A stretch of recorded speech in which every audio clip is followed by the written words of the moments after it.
आज हम जानेंगे दिगंबर परंपरा में स्त्री मुक्ति का निषेध क्यों किया गया है और दिगंबर जैन मूल संघ में स्त्री द्वारा जिन प्रतिमा का अभिषेक आमनाई के विरुद्ध क्यों है, इसके बारे में जानेंगे।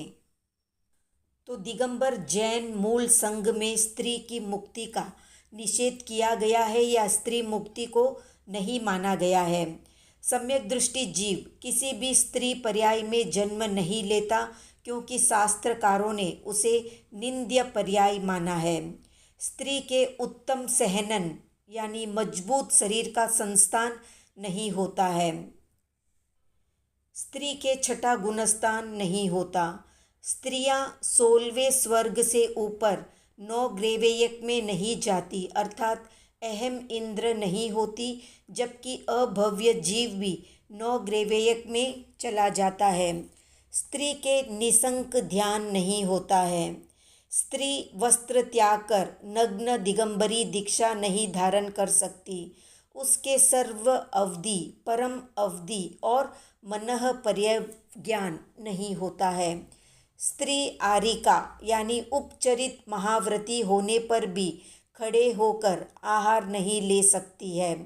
स्त्री द्वादशांग की यानी 14 पूर्वों की ज्ञाता नहीं हो सकती। स्त्री 63 श्लाका पदधारी यानी 63 श्लाका पुरुष, 24 तीर्थंकर, 12 चक्रवर्ती, 9 नारायण, 9 प्रति नारायण और 9 बलदेव नहीं हो सकती। स्त्री 14 कुलकर, 24 कामदेव, 11 रुद्र, 9 नारद भी नहीं हो सकती। स्त्री के यज्ञोपवीत आदि संस्कार नहीं होते, इसलिए वो प्रतिष्ठाचार्य भी नहीं हो सकती।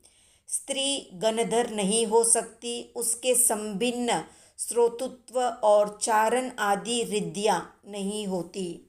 स्त्री को मुनि संघ यानी भट्टारक आदि तक में कोई भी पट नहीं दिया जाता। इसी से किसी भी पट्टावली में स्त्री का नाम नहीं पाया जाता है। स्त्री कभी स्वतंत्र नहीं होती। बाल्य अवस्था में वो पिता के संरक्षण में रहती है, तो युवा अवस्था में पति के साथ और वृद्धावस्था में पुत्रों के संरक्षण में रहती है। स्त्री के पगड़ी नहीं बंधती।